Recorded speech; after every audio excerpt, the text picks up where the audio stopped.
Kembali deh. Belum. Ini ada habis-habis dia masih nanti. Allah. Bismillah. Ilahi nas'aluka bismillah.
بس شهد الله تعالى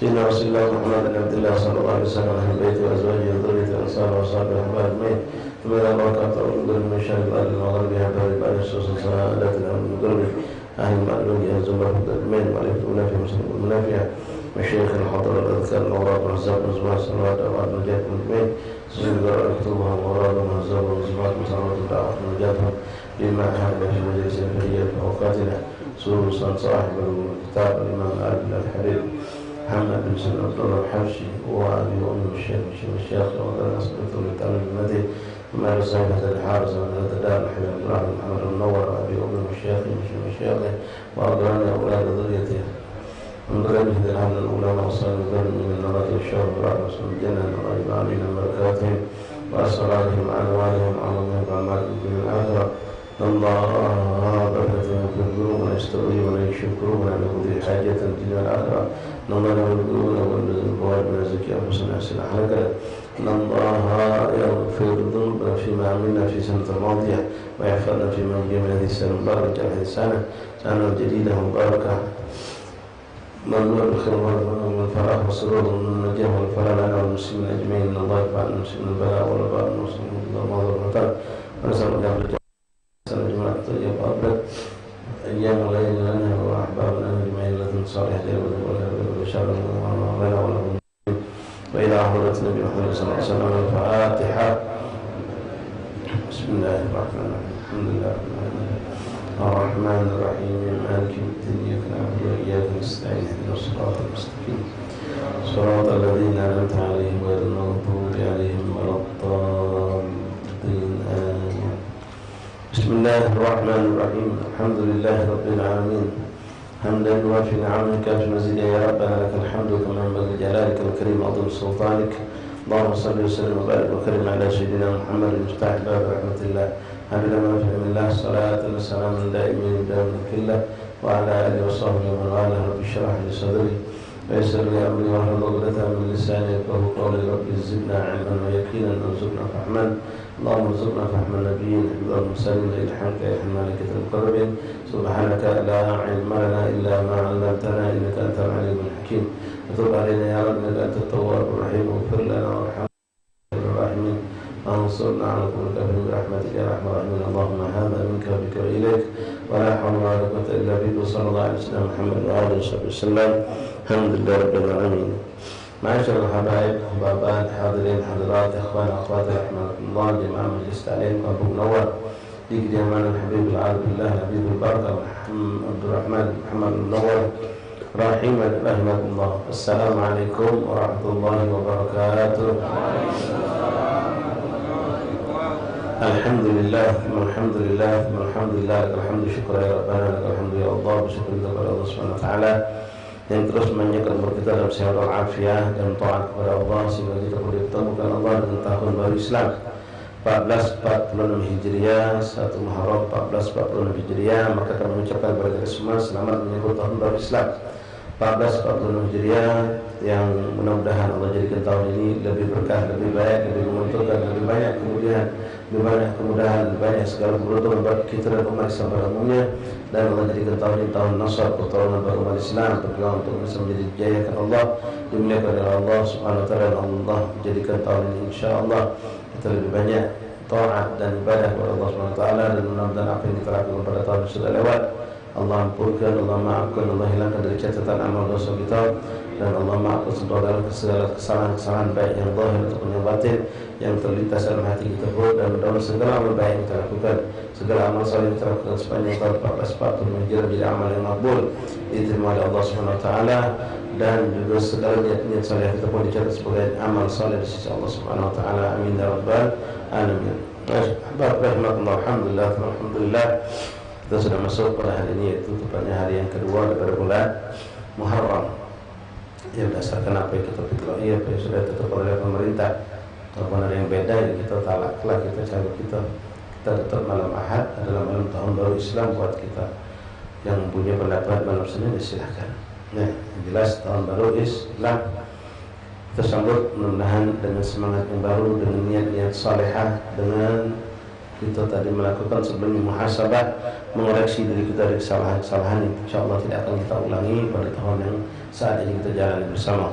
Satu hari telah lewat, ikhwan, sekarang masuk hari yang kedua. Mudah-mudahan tidak ada dosa-dosa besar yang kita lakukan sepanjang 2 hari ini, dan mudah-mudahan dosa kecil pun telah kita taubat kepada Allah Subhanahu wa taala, dan mudah-mudahan dari malam tahun baru Islam kita telah memulai dengan bertobat, minta ampun sama Allah dan meminta pertolongan kepada Allah. Mudah-mudahan kita bisa terus menjaga tahun hari demi hari, bulan demi bulan tahun ini kita jaga dari segala keburukan, dan mudah-mudahan apa amal ibadah yang belum istiqomah kita bisa istiqomahkan. Yang mungkin selama ini kita masih banyak kelalaian kita bisa sempurnakan, baik itu dari sunnah Rasulullah ataupun penyempurnaan dari segi keikhlasan, dari segi istiqomahan, dan mudah-mudahan segala hal-hal yang buruk, jangankan yang haram, yang makruh pun kita tinggalkan insyaallah taala. Ma'asyiral ahbab rahimakumullah, hari ini sengaja kami tidak melanjutkan bacaan kitab, tapi sedikit kita mengupas tentang seputar hijrah Rasulullah SAW atau seputar pada menyambut tahun baru Islam. Jadi kesannya kita hari ini menyambut tahun baru Islam. Ikhwani rahimakumullah, seperti kita saksikan sendiri, sangat menyedihkan untuk sambutan menyambut tahun baru Islam ini tidak banyak. Ya, bukan tidak banyak, sangat minim dan sedikit. Jangankan kita berharap dari kelompok-kelompok umum, dari yang simbol-simbol Islam seperti masjid, musola, madrasah, pesantren, bla bla bla bla sendiri, tidak banyak yang menyambut. Apalagi kita berharap dari kantor-kantor, dari mall dan segala macam, jauh sekali. Inilah kenyataan yang ada, ikhwan. Inilah kenyataan yang ada. Kita sebagai umat Islam pemilik tahun Hijriah, yang tahun Hijriah itu memiliki makna yang sangat agung, sangat hebat. Rasulullah mengatakan, "Laulal hijrah man tasyar'a ad-din." Kalau bukan berkat hijrah aku dan keluarga dan sahabatku, Islam tidak tersebar. Tapi subhanallah, lewat begitu saja. Lewat begitu saja tanpa ada sambutan-sambutan dari itu, tak lewat bentuk apapun. Walaupun alhamdulillah kita sudah berusaha mengingatkan, kita sudah berusaha bahkan menggerakkan, dan cuma menggerakkan, ya tapi kemampuan kita mungkin terbatas.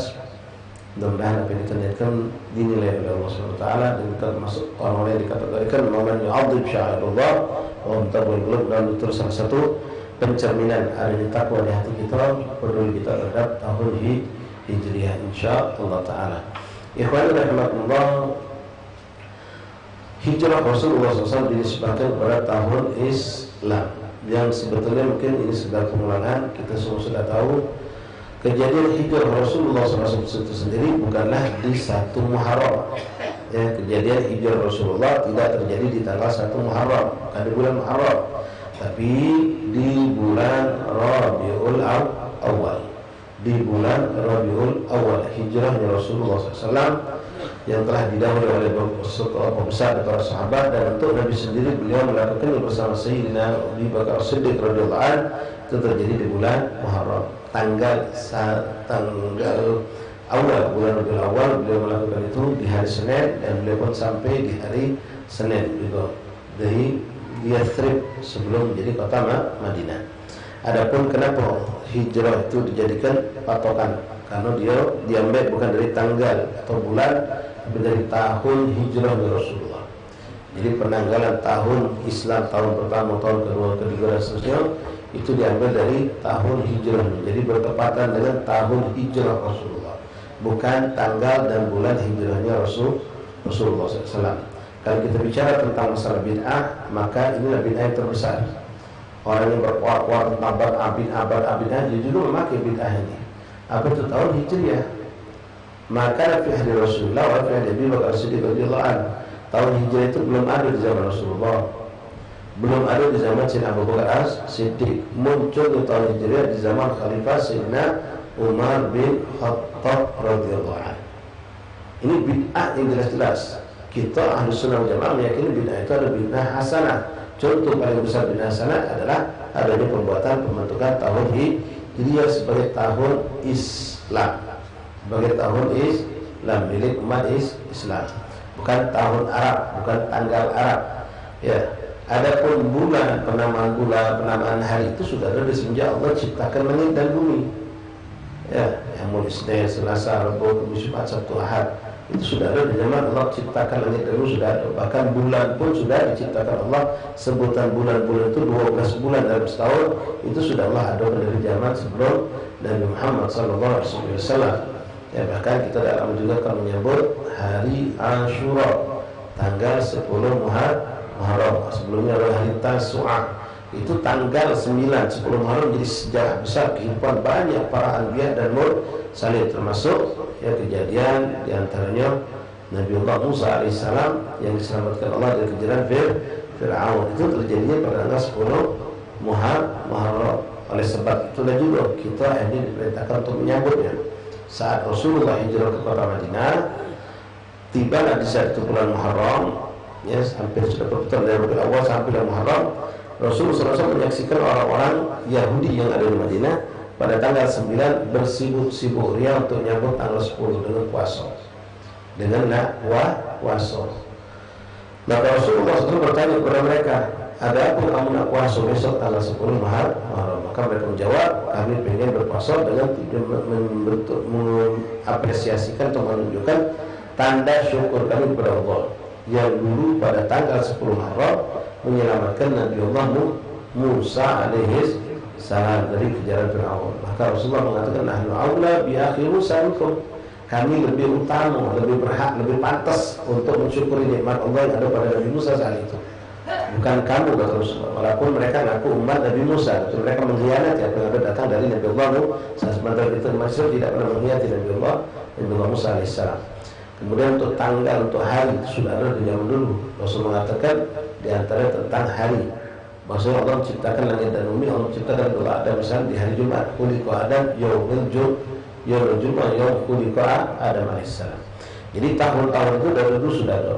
Nah, terbentuk tahun Hijriah semenjak zaman Khalifah Umar bin Khattab radhiyallahu anhu. Jadi dimulai tahun pertama Hijriah, tahun pertama Islam itu dari semenjak diambil patokan setelah kesepakatan sahabat dengan mereka yang ada saat itu bersama Khalifah Sayyidina Umar menentukan dimulai tahun baru Hijriah, tahun baru Islam dari hijrahnya Rasulullah. Tahun hijrahnya Rasulullah. Nah, bagaimana dengan tahun-tahun sebelum hijrahnya Rasulullah? Justru banyak sejarah, banyak kejadian-kejadian sangat besar. Apalagi dekade di Mekah. Di Mekah itu mulai akar cikal bakal Islam mulai tumbuh, mulai berkembang dengan segala macam kejadian luar biasa. Termasuk dari situ nuzul Quran, turunnya Al-Quran, di situ kejadian Isra Mi'raj Muhammad dan seterusnya. Maka ulama menentukan bahwa setahun yang sebelum hijrah itu disebut dengan tahun kenabian.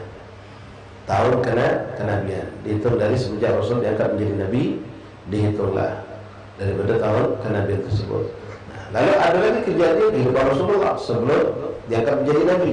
Maka disitulah mereka hitung dari tahun kelahiran Rasulullah SAW, dihitung dari tahun kelahiran. Lalu setelah sampai tahun umur 40 Nabi SAW, maka masuk dekade sebutan tahun kenabian. Tahun pertama kenabian, tahun kedua kenabian, sampailah 13 hijrah Rasulullah baru dihitung tahun pertama hijrah. Nah, dari situlah sampai hari ini ila yaumil qiyamah Islam memiliki tahun hijriah.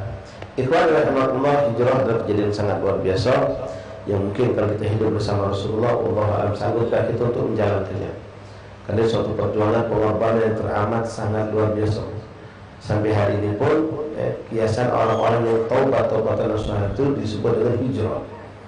Kenapa? Meninggalkan hal yang berat dari suatu yang sifatnya duniawi, ya untuk orang yang sekarang yang mereka lalai, mereka maksiat, mereka menikmati segala bentuk kemaksiatan, lalu mereka meninggalkan itu untuk hijrah, berubah jadi orang baik.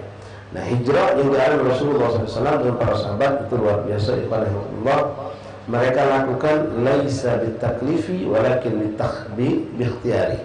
Mereka Rasulullah SAW melakukan bukan karena terpaksa, tapi karena pilihan yang mereka pilih. Kalau mereka tidak mau hijrah tetap di Mekah, sahabat itu Nabi tidak maksa, Allah tidak maksa, tapi mereka kan terpisah dengan Allah dan Rasul. Mereka tetap di Madinah, mereka tetap di Mekah. Kenapa? Ada alasan kalau tidak mau hijrah itu. Kenapa?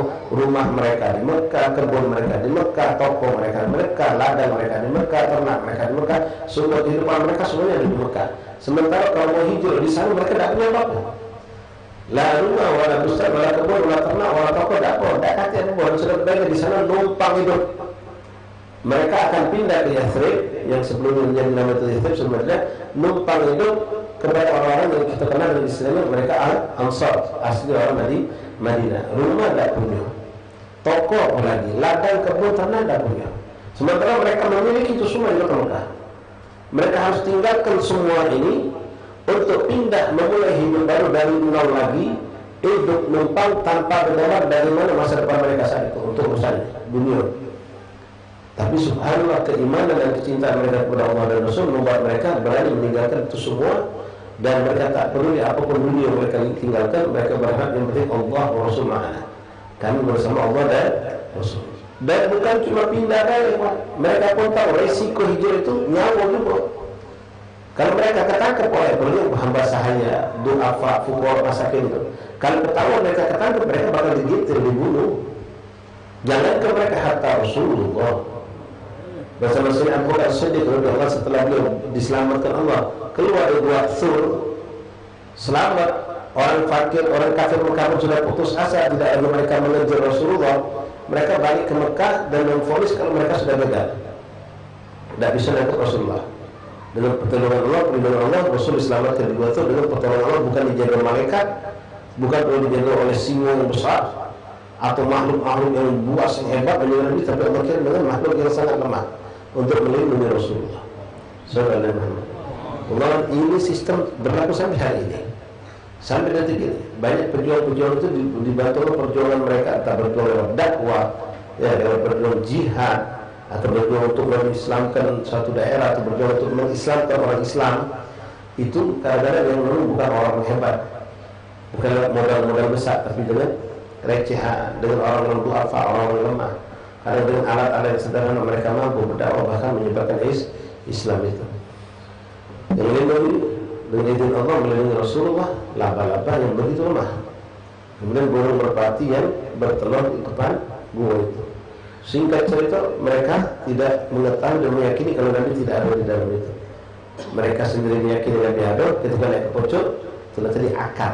Akal itu bisa digerakkan oleh akal itu sendiri. Teori mereka mengatakan Nabi Muhammad, Abu Bakar pasti ada di pojok. Nabi Muhammad sama Abu Bakar ada di gua. Lalu mereka pun naik sampai di atas gua itu, sebenarnya sudah tepat itu yang mereka itu. Begitu sampai di atas menyaksikan ada sarang laba-laba, ada burung bertelur, lalu main logika itu mereka. Kalau macam tidak kado ada burung di dalam, tidak kado ada burung di dalam. Inilah orang yang selalu pakai logika akan terpatahkan dengan logikanya dia.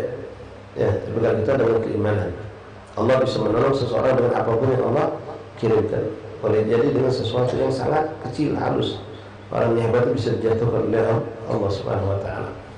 Walhasil setelah mereka lepas, Rasulullah selamat, mereka kembali ke Mekah. Apa yang mereka lakukan? Mereka buat sayembara, ditaruh di pintu Ka'bah, ditaruh di dinding Ka'bah, bahwasanya siapa yang mampu menangkap Muhammad atau Abu Bakar dalam keadaan hidup atau mati, satu kepala hadiahnya 100 onto.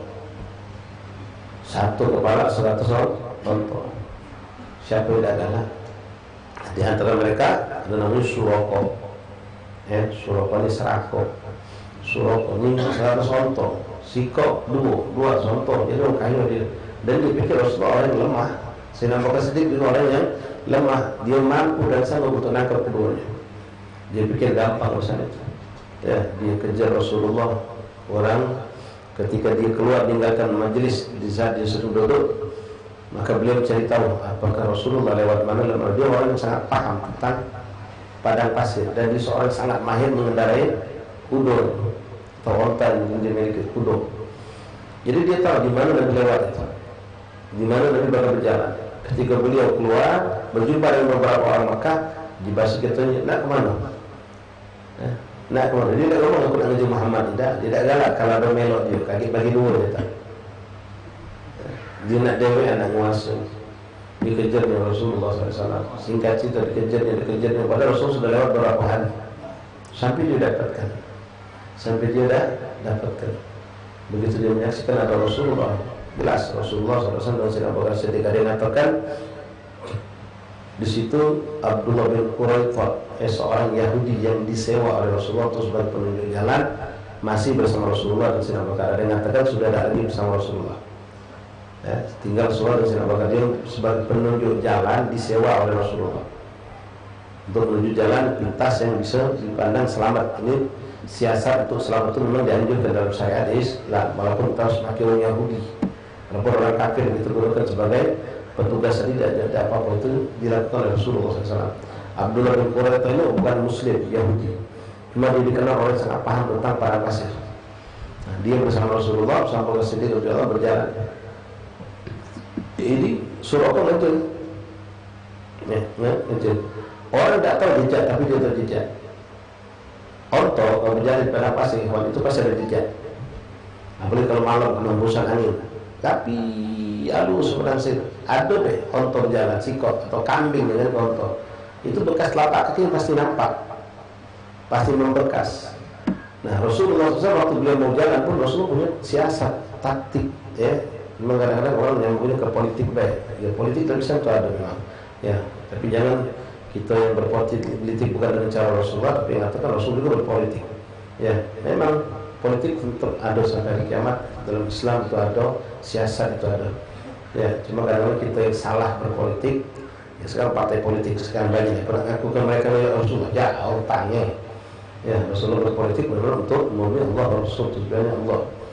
Jadi Rasulullah ada siasat Rasulullah SAW ketika beliau keluar dengan Sayyidina Abu Bakar Siddiq radhiyallahu anhu dengan Abdullah bin Quraithah, itu beliau meminta kepada Abdullah putra Sayyidina Abu Bakar Siddiq untuk selang beberapa lama Nabi dan Sayyidina Abu Bakar Siddiq berjalan.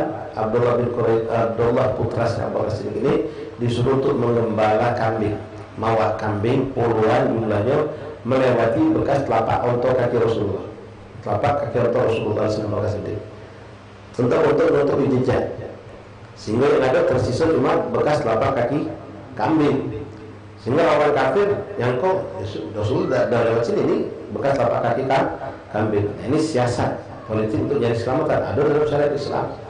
Kita disuruh seperti itu, mencari keselamatan dengan segala cara yang dihalalkan, bahkan nipu musuh pun boleh. Musuh ditipu itu boleh, halal dalam suatu peperangan atau suatu hal yang itu untuk menyelamatkan diri kita. Nah disitulah, tapi Suraqah paham, dia tidak tertipu dengan itu. Dia bisa mengejar Nabi SAW sampai dia dapatkan. Begitu dia dapatkan Rasulullah jauh masih mungkin. Namun pada pasir atas kilo beginian, masuk sejak sekian ratus meter dia lihat itu Rasulullah dan Sahabat Siddiq. Kepulan kuda Suraqah luar biasa, kencang di bawah. Sayyidina Abu Bakar Siddiq melihat itu gelisah. Dia takut ini orang pasti tujuan untuk mencelakakan beliau sama Rasulullah. Ini dia khawatirkan bukan dirinya, tapi dia khawatirkan keselamatan baginda Rasulullah SAW. Sehingga Sayyidina Abu Bakar Siddiq kadang-kadang berada di belakang Rasulullah. Pengen biar laki menemui, kalau itu memang orang yang tidak berbuat kejahatan lagi menemuinya. Rasul biarkan di depan. Terkadang datang langsung was-was, dia musuh datang di depan, dia berada di depan. Selalu mutar Sayyidina Abu Bakar Siddiq untuk melindungi Rasulullah. Nah, sini Suraqah ngejar, para pasir itu padat. Hentakan kuda itu kan hebat, mantap, menunjukkan tanah itu padat. Tapi ketika Suraqah sudah mendekat Rasulullah, jarak kurang lebih kata 300 meter, kejingan jelasnya sosok Nabi dan Sayyidina Abu Bakar Siddiq, tiba-tiba kuda Suraqah terjebak, terpelosok, kaki itu masuk ke dalam padang pasir, sampai dia terjun terhempas. Suraqah tidak ingat kalau ini pertolongan Allah kepada Nabi Muhammad. Kaget itu, ini mungkin insiden biasa dipikir. Ditariknya lagi kuda lagi lepas, kejarnya lagi Rasulullah, dikejarnya lagi sampai lebih dekat lagi dari sebelumnya. Kembali lagi Allah jadikan kuda itu pelosok kakinya sampai ke lutut. Kalau tadi cuma sebatas setengah batis kuda, ini sampai ke lutut. Nyampak lagi Suraqah, tidak putus asa dia masih belum, ini insiden biasa dipikir, nggak terlalu kencang di bawah kuda. Ditariknya dengan sekuat tenaga, kaki kuda tadi lepas dari terjerembab atau terpelosok di pasir tadi. Sudah itu dikejar lagi Rasulullah SAW. Dengan kencang dia kejar lagi sampai tinggal beberapa puluh meter, sudah dekat. Dengan izin Allah di kuda terpelosok lagi sampai ke paha. Nah di situ dia berdoa, tidak sanggup lagi dan naik kuda itu. Di situ dia kata ini pasti pertolongan Tuhan Muhammad jadi itu Allah belum. Sampai jadi ngawi-ngawi teriak-teriak minta tolong. Kenapa? Dia tidak baca lagi nak nyelamatkan kuda, nak naik kuda itu tidak sanggup dia pun sudah kecapean, letih, lelah. Maka Sayyidina Abu Bakar Siddiq dia tahu Rasulullah, ada minta tolong di belakang. Aku tahu kata Rasulullah. Jadi mau saja, tapi orang itu kayak indikasinya mau berbuat jahat sama kita. Tidak apa-apa kata Nabi, kita dekati, kita tolong dia. Maka Rasulullah pun berputar balik, mendekati Suraka yang sudah terjatuh 3 kali, terampas badannya, kudurnya pun dalam keadaan terperosok seperti itu, dia tidak sanggup. Jadi dia langsung begitu ketemu Rasul diutarakan tentang niat buruknya, apa keinginannya terhadap Rasulullah, dan dia minta maaf. Dia sadar kalau ini pertolongan Allah kepada Nabi Muhammad, dan dia memutuskan membatalkan niatnya untuk menangkap Nabi Muhammad SAW. Dan Abu Bakar Siddiq masih nak percaya tak percaya, tapi Rasul mengatakan dia tidak akan mengikat janji, kata Nabi. Dia dalam hal ini jujur, dibantu oleh Rasulullah. Suraka narik kuda itu, paha kuda itu pendam di pasir itu, tidak sanggup dia. Rasulullah menarik pelana tali pelana kuda itu, ditarik Nabi, kuda itu langsung naik kaki dewek, langsung berjalan dengan begitu. Suraka menyaksikan itu. Hakata ikhwan Allah dan Rasulullah. Dan jangan lupa Rasulullah SAW sepanjang perjalanan tersebut berhari-hari di siang hari kepanasan, di malam hari kedinginan. Tidak ada rumah penginapan di perjalanan itu. Nabi tidak pakai tenda, tidak pakai untuk pakai sekedap, itu tidak pakai. Nabi tidak dihiasi dengan macam kita. Kalau perjalanan gitu, masya Allah, ber-AC, nikmat dengan snack, dengan makanan di mobil. Nabi berjalan dalam keadaan berhari-hari, beberapa minggu itu, siang hari kepanasan, malam kedinginan, dan nyawa terancam. Seperti itulah juga mereka para sahabat mengalami hal yang sama dialami oleh para sahabat Rasulullah. Sampai Rasul pun mengalami habisan bekal itu habis, makanan tidak ada, minum tidak ada lagi. Sebenarnya Rasulullah, ikhwan rahmatullah mahat babat, kalau Nabi jangankan Rasulullah, awliya demi Allah, minta sama Allah, Allahumma anzil alaina ma'idatan minas sama, turun telah hidangan yang banyak cerita oleh dari zaman dulu sampai zaman sekarang masih ada. Aulia Allah dapat kiriman makanan secara gaib banyak ya, jangan ingkari itu, jangan jadi orang yang bodoh mengingkari karamatul aulia yang kita saksikan di Al-Quran. Itu banyak karamatul aulia ya, kisah Ashabul Kahfi, kisah Sidratul Maryam, macam-macam, banyak sekali. Atau yang kita dengar dari ucapan Rasulullah, cerita tentang mereka orang-orang soleh di umat sebelum Rasulullah. Nah, kalau itu mereka orang soleh, bukan Nabi. Kalau Nabi bukan karamah, mukjizat. Mereka itu Ashabul Kahfi contohnya, itu bukan Nabi. Mereka orang-orang soleh, termasuk seorang soleh yang tidak disebutkan dengan jelas di dalam Al-Quran, tapi ulama tafsir bermacam-macam pendapat mengenai orang yang ditugaskan untuk Sulaiman memindahkan singgasana Ratu Balqis. Ya, itu orang soleh, bukan Nabi. Nah, mereka ini Rasulullah sudah mengatakan dalam sebuah walaupun hadis ini sebagai mengatakan baik, tapi labas. Ya, Nabi mengatakan ulama ummati ka'anbiya bani Israil, ulama umatku, kata Rasulullah, orang-orang soleh, para aulia dari umatku, itu selevel dengan nabi-nabi orang Israel. Sementara yang Nabi Al-Quran ceritakan tentang bukan nabi orang Israel, tapi orang soleh di kalangan umat Bani Israel. Berarti level ulama itu jauh lebih tinggi daripada karamah yang dimiliki umat Rasulullah, lebih hebat daripada karamah yang dimiliki oleh umat Nabi Allah sebelum Nabi Sulaiman, Nabi Musa dan seterusnya. Hebat, lebih tinggi kedudukan daripada umat Nabi Muhammad SAW. Nah, dalam keadaan seperti itu, kalau Rasul pengen menginginkan, minta sama Allah, pindahkan aku seperti engkau memindahkan aku saat Isra wa Mi'raj, gampang. Kan Nabi berpindah dari Isra Mi'raj, dipindahkan Allah, bahkan dengan jarak yang lebih jauh dari Mekah ke Baitul Maqdis. Nah, ini dari Mekah cuma ke Madinah. Ya, Allah sangat mampu. Yang jauh, yang pandai, yang sangat mampu untuk Allah. Jangan kita mengatakan yang jauh lebih mampu, lebih pandai, tidak. Yang satu level, indah Allah, barat, dekat, jauh itu sama. Ya, Allah sangat mampu untuk itu. Tapi di sini taklim bagi kita ikhwan Allah. Pengen dapat kedudukan tinggi, hebat di sini, butuh perjuangan, butuh pengorbanan. Dan langsung kita nak dapat sesuatu yang kedudukan yang tinggi pun yuk. Jangan kan cuma leperan kita yang bergerak, pengen berdakwah, pengen makmur kelanggar kita, masjid kita, musola kita. Rasulullah apa? Kalau Rasulullah menginginkan dihijrahkan dengan cara langsung dipindahkan, sangat gampang, minta sama Allah. Tapi tidak minta itu, beliau tidak minta, beliau jalan itu dengan keikhlasan, kita harus menjalani. Perjalanan hijrah sangat berat itu. Sampai saat beliau kehabisan bekal pun, kalau beliau meminta, sangat gampang. Ya, aulia Allah yang hidup di zaman dulu sampai zaman sekarang, Siti Maryam setiap hari ketika ada zakar masuk mihrab mendapatkan makanan. Rasulullah aula wa a'dham ajal min Siti Maryam, Sayyidatuna Maryam, jelas-jelas bukan Nabi. Tidak ada nabi itu perempuan. Ya, semua nabi tidak ada yang perempuan. Sayyidatul Maryam walaupun dengan kemuliaan sahabat itu beliau dapatkan karamah, makanan bisa datang. Wa Rasulullah a'dzam jadi Rasul bisa lebih hebat dari itu. Ya, nabi, pemimpin para nabi dan rasul bahkan. Tapi nabi tidak meminta itu. Kalau beliau meminta sama Allah, apapun makanan surga bisa didatangkan oleh Allah. Tapi beliau tetap jalan di kerjaan sampailah terjadi yang kita dengar bisa di rumah Ummu Ma'bad. Kisah rumah Ummu Ma'bad. Bagaimana situ terjadi juga mukjizat Rasulullah SAW. Ketika Rasul jalan terus habis bekal sudah. Makanan tidak ada lagi, minuman tidak ada lagi. Berharap pertolongan Allah tapi nak minta malu Rasulullah. Nak minta malu sampailah ketemu satu kampung. Kampung itu pun tidak tampak ramai. Ada beberapa rumah dengan kebun dengan beberapa ternak. Hanya Rasul pas jalan mendengar suara ternak, suara kambing, embeen kambing dari dalam rumah. Yang menunjukkan di dalamnya pasti ada manusia. Kalau sudah binatang itu berbunyi pasti ada manusia di dalamnya. Maka Rasulullah menghampiri rumah tersebut. Bersama Sayyidina Abi Bakar Siddiq radhiyallahu anhu. Tujuan apa? Ikhtiar, minta barangkali ada makanan minuman buat mereka. Nah, ummahat akhwat dengar ini. Ummahat akhwat. Di dalam rumah itu ternyata tidak ada laki-laki saat itu. Yang ada cuma seorang perempuan namanya Ummu Ma'bad. Waktu itu belum muslimah. Suaminya belum muslim. Begitu datang orang asing atau pintu, tak buka pintu dia. Tak mau dia menemui berapa? Lakinya tak kaki.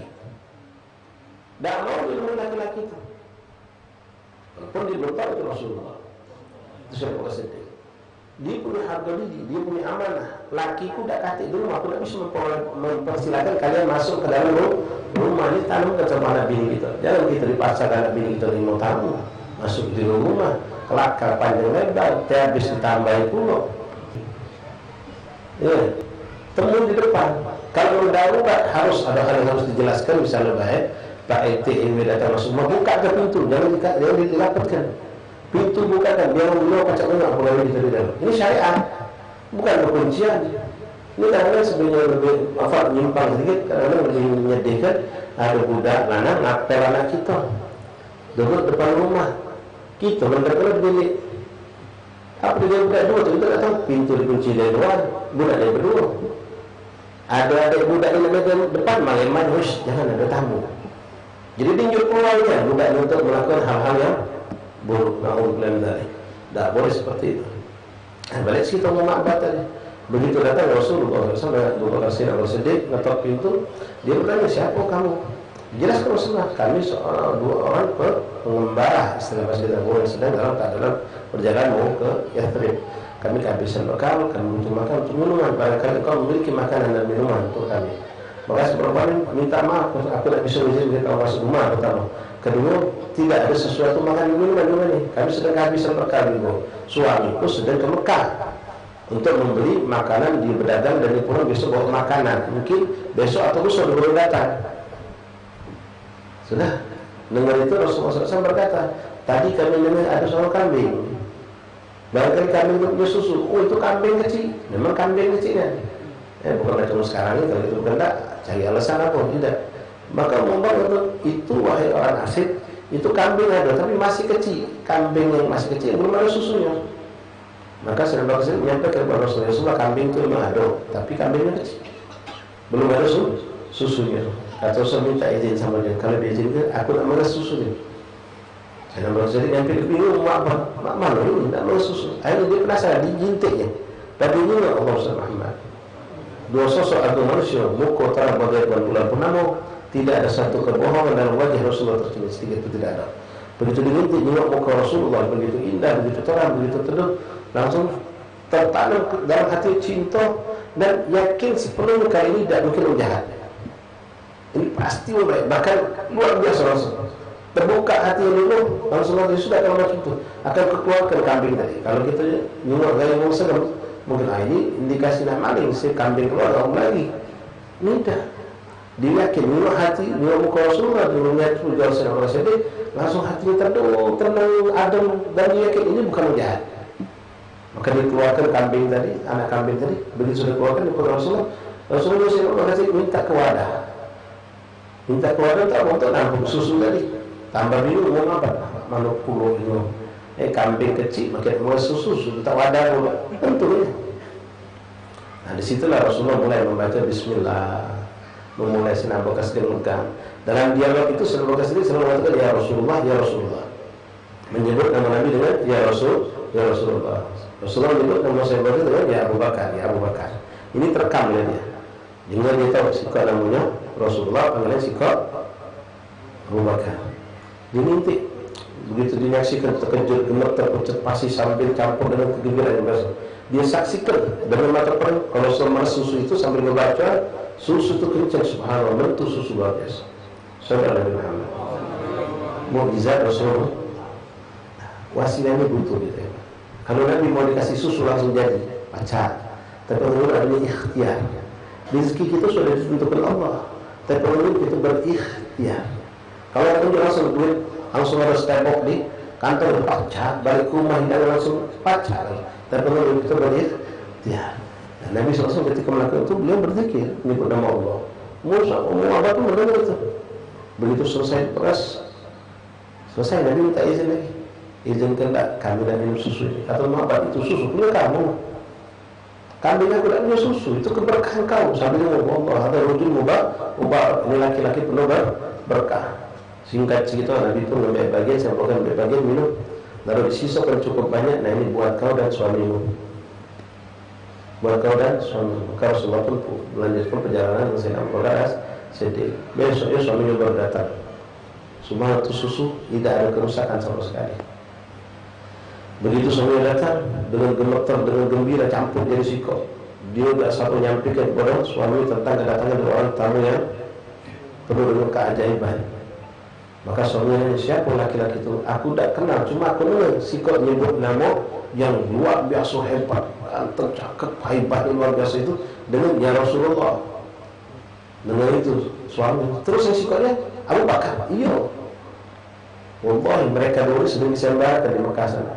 Itu Rasulullah, itu utusan Allah, Nabi akhir zaman. Nangis kedua. Nabi mampir ke rumah kita. Allah kebanggaan luar biasa. Cepat kita susul mereka, kita iman kepada mereka. Itu Nabi akhir zaman. Nabi itu Abu Bakar Siddiq, temannya yang sedang dikejar-kejar orang kafir, orang Mekah untuk dibunuh. Aku saksikan ada pengumuman yang sembarang. Dan aku banyak mendengar tentang Muhammad di Mekah.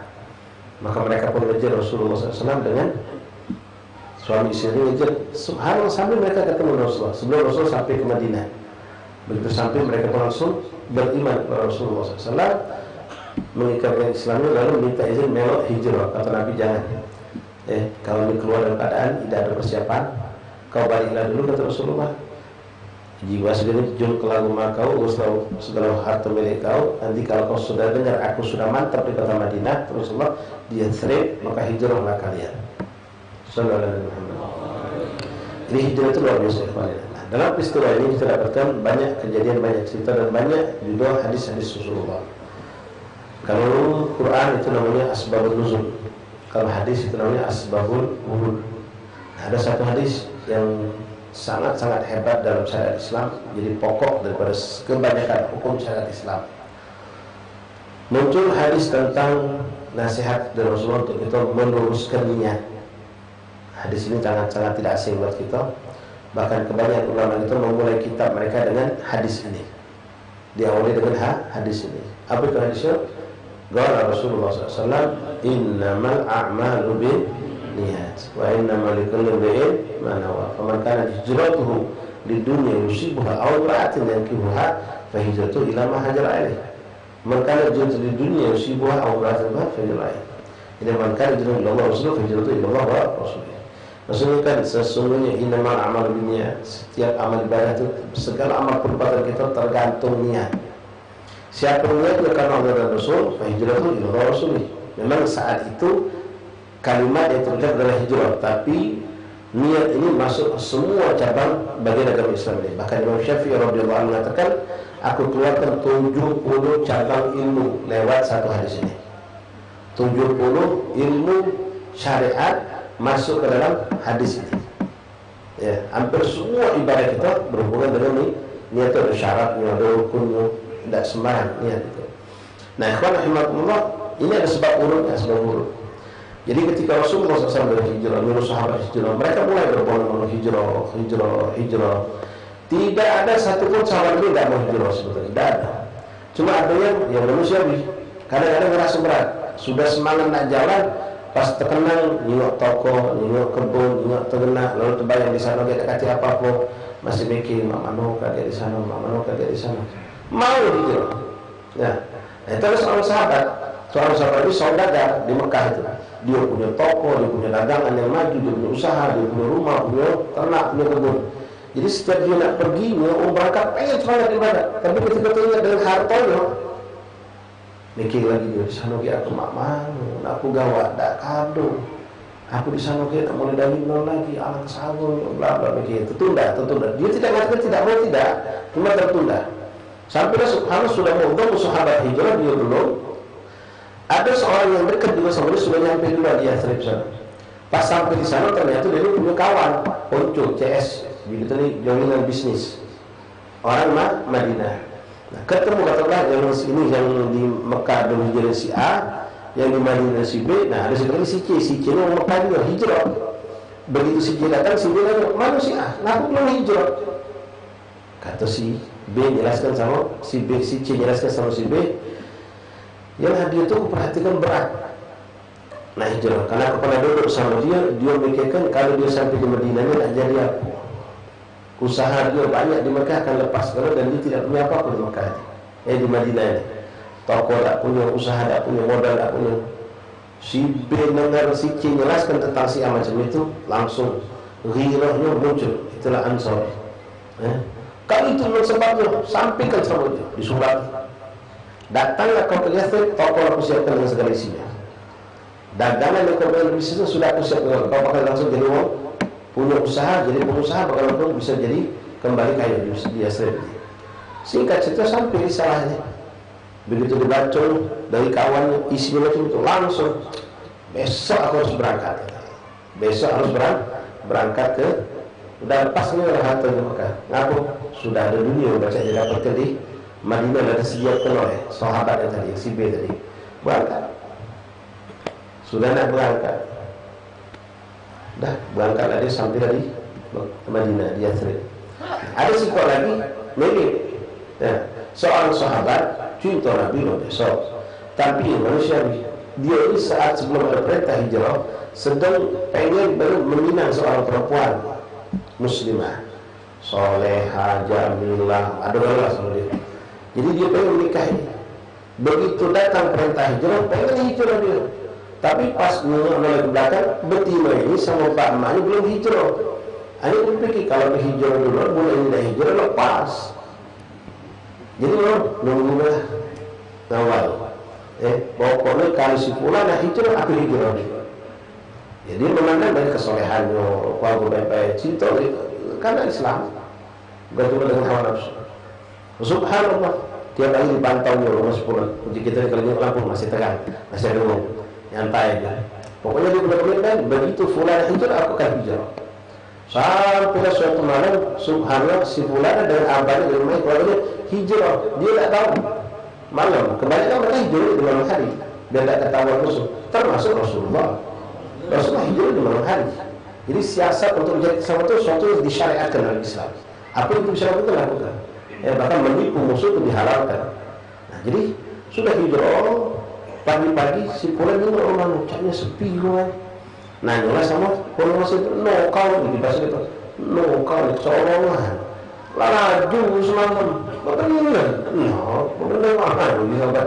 Kau jiwa lah, nasa yang datang di rumah itu katik semua, betul katikmu kosong, no kau hilang barang ini, kalau tidak cepat dikejar. Ya, kalau dia lambat, apalagi ketemu Ansor, berpikir, pacak dikawin orang Ansor, kalau tidak cepat dia, Ansor dilepas. Jadi juga hijrah juga, pergi ke Madinah. Nah, subhanallah dengan dua ini, sampai kepada Rasulullah, Allah memberikan kabar dari Jibril alaihissalam. Maka Nabi SAW mengumpulkan sahabat ketika di Madinah, muncullah di hadis. Rasul tak kepengen orang sama kita sambut. Rasul tak kepengen anak antum hadir majelis wajib semayang wajib wirid wajib pergi laut segala macam. Tapi indah Allah farah. Dan ada berapa kondisi Allah. Maka Nabi kumpulkan sahabat muncullah nasihat yang mulia tersebut. Apa kata Rasulullah? Innamal a'malu binniyat. Semua setiap amal perbuatan tergantung niat. Faman kan hijratuhu ila Allah wa rasulih, fa hijratuhu ila Allah. Siapa yang hijrahnya ini, kata Nabi, dia hijrah ini benar-benar karena Allah dan Rasul, maka dia pasti dapatkan bagian dari Allah dan Rasul. Senang seluruh sahabatnya karena mereka masuk memang mereka hijrah. Laisa bitaklifis, bukan dipaksa, bukan, tapi karena ikhtiar, karena hukumillah. Cinta sama Allah, cinta Rasulullah. Harta hilang dapat dari kami sama Rasulullah. Mereka tahu hijrah itu mereka kejar orang fakir miskin, dia tahu mereka. Begitu mereka pilih. Itu mereka pilih. Ketika mereka ucap Rasul, wah senang mereka bangga. Lalu Nabi lanjutkan, faman kana hijratuhu lidunya yusibuha. Barang siapa yang hijrahnya, hijrah ini nyawa. Mereka juga sama ya. Si fulan yang sama ngejar pertinakan, si fulan yang ngejar dagangan dia sama, hijrahnya capek juga, meninggalkan harta benda, meninggalkan segala yang mereka miliki, dan perjalanan pun dalam keadaan terancam nyawa. Bukan di VIP, tidak sama, malam kepala kedinginan, siang kepala nasar. Kalau kepala di masa di seluruh itu sama, letih capeknya sama, cuma membedakan niatnya. Sama dengan kebanyakan sahabat sama juga beda niat. Maka Nabi ingatkan, siapa yang tujuan hijrahnya di dunia yusibuha, untuk agar mendapatkan dunia yang dia cita-citakan, berletaklah Allah kawanku ini. Awal muraatin, atau tujuannya untuk dapat perempuan yang kihwa untuk dinikahi. Kenal juga si pula tadi. Hijratu ila ma hajar, maka hijrah mereka akan didapatkan tergantung dengan niat itu. Artinya dunia boleh jadi kau dapatkan, berarti boleh jadi kau dapatkan, tapi minallah wa rasul tak kau dapatkan apa-apa dari Allah dan Rasul. Cuma dapat sebatas dunia. Na'udzubillah min dzalik. Nah ini berarti nasihat untuk kami yang fakir, yang baik ini, dan kita semua. Jangan salah nih. Ya. Apapun kita lakukan. Ya, apalagi amal ibadah dilihat orang, hati-hati. Sedekah, minum, makan, tidak amal ini hari Asyura yang terima yatim. Apa niat kita? Niat ini membedakan ganjaran kita di sisi Allah. Adul akan mukallil anyar. Sama baik, kalau kalian pegang benar anyar, untuk 10.000 sudah senang, tidak beda budak kecil ini. Anak pengen mereka lebih senang. Tujuannya pengen budak lebih senang. Ya kalau budak umur 10 tahun, tak 10.000 sama 10.000. Tapi kalau budak umur masih 3-2 tahun, yang lain-lainnya itu limbahnya. Kita punya duit 2.000-annya sama 10.000, ngecek limbahnya yang anyar. Nah budak ini yang besar nih senang dengan duit anyar tadi sama duit nilainya besar, anyar itu. Nah, niat kita dah dinilai sisi Allah pahala. Muat bumbu, tahan bumbu, heboh, kampung, mawar, muat 10 daun, mati ke sepuluh mengalir. Apa niat kamu? Kalau cuma dikatakan paling ngetop, paling hebat, hadap cuma modal Ratu cuma modal itu 10 tahun, dia kata paling hebat. Sudah lewat kakek nilai apa posisi Allah. Ini niat penting ya. Datang ke majlis sama, datang ke langgar sama, kita ke masjid mau sholat segala macam. Tak lama lagi bakal dohor di Jawa sama kuning. Apa niat kita? Jangan salah niat. Oh salah betul aja kena dua pisau sampai Imam Habib Ali bangsakan punya kitab banyak niat. Biar kita tak salah niat. Nak kawin ada niatnya, muka usaha niatnya, hijrah ada niatnya, sedekah ada niatnya. Sekarang tujuan kita apa? Ngadakan mawid misalnya. Oh repot ngusip makanan sampai 2.000 tahun sampai rasa setiga lagi. Rapat ngusip makanan, nak beras mati beras hidup, repot. Oh, sudah kesepakatan repot di siapa masaknya, lauknya apa, repot. Tujuan kamu nak melagakkan makanannya apa? Biar ini ngomong, angga kita paling ngetop makannya. Lewat.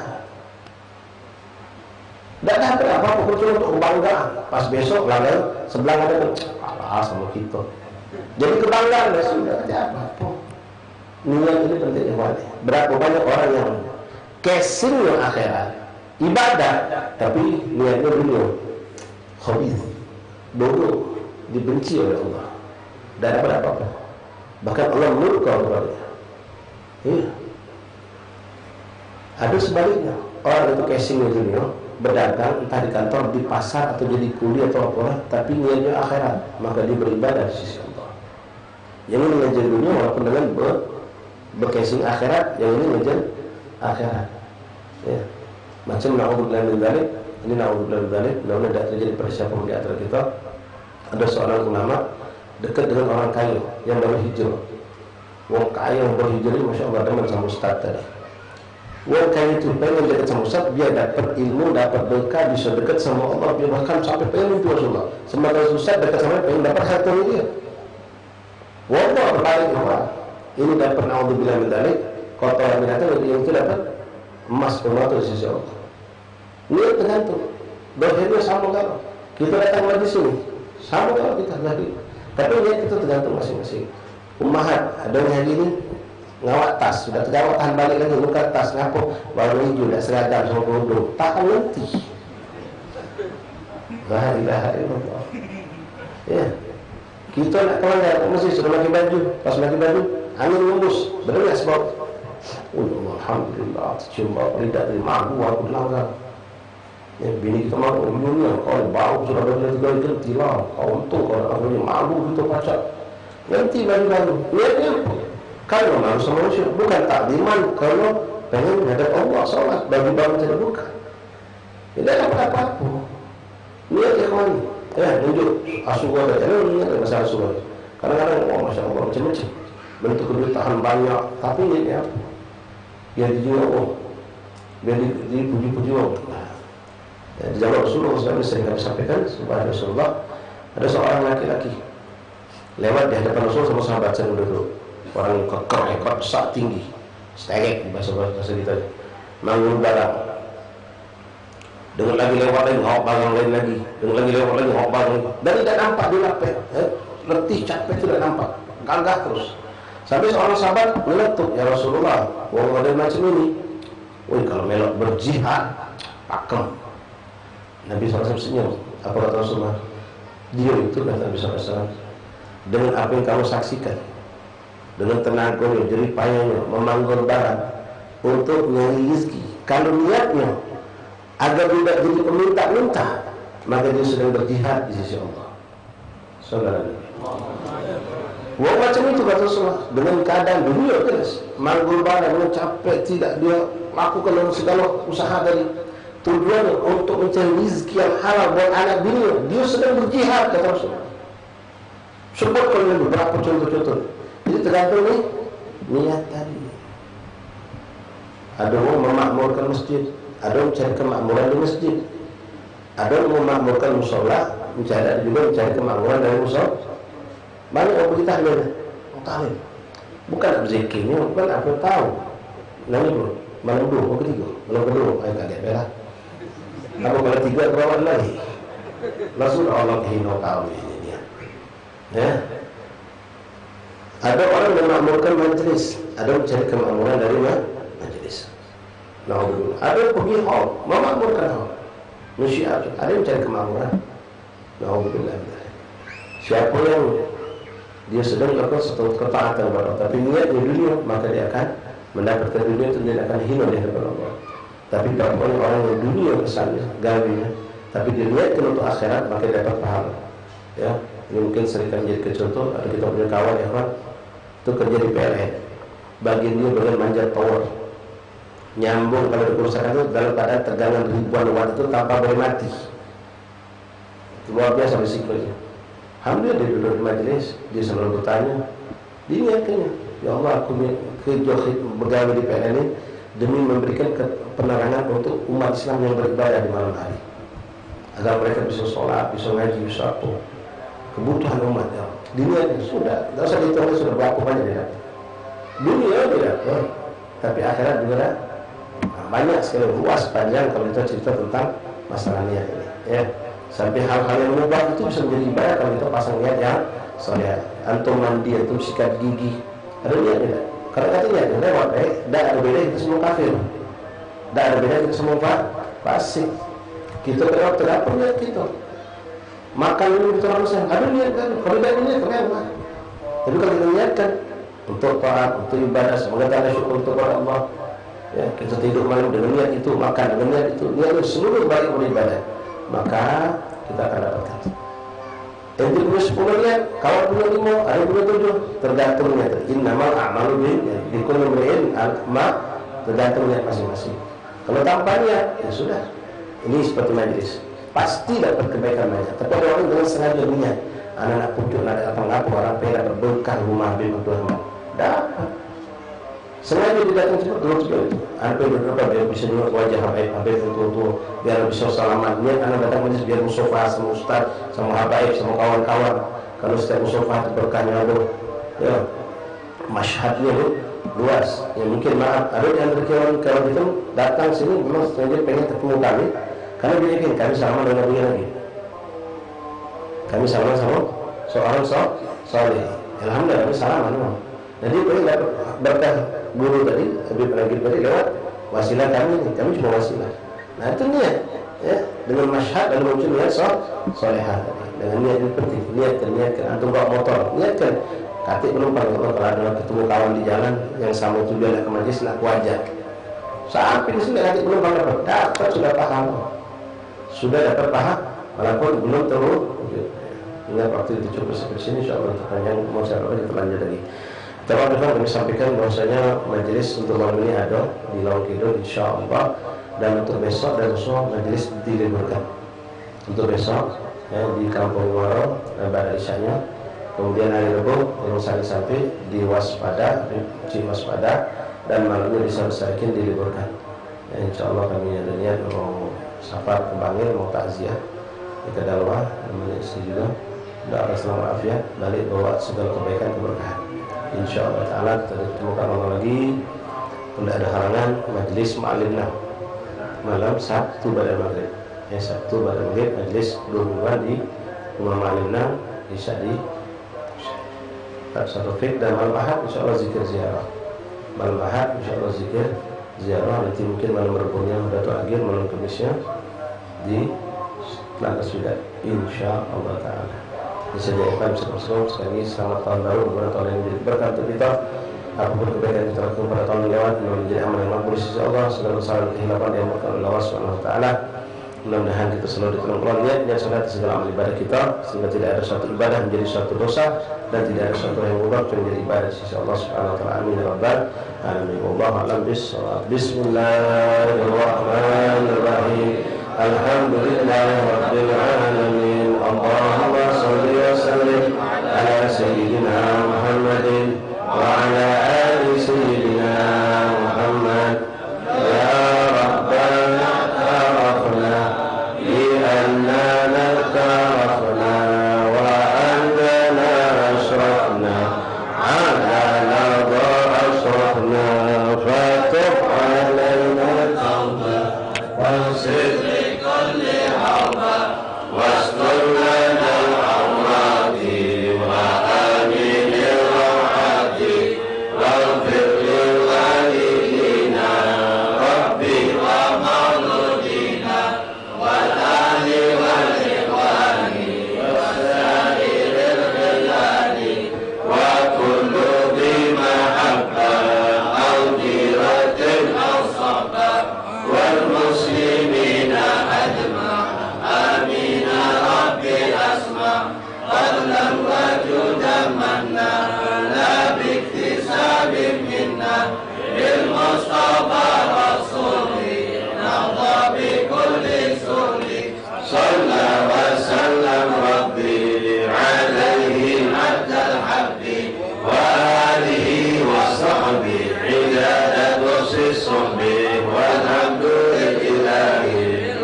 Amin.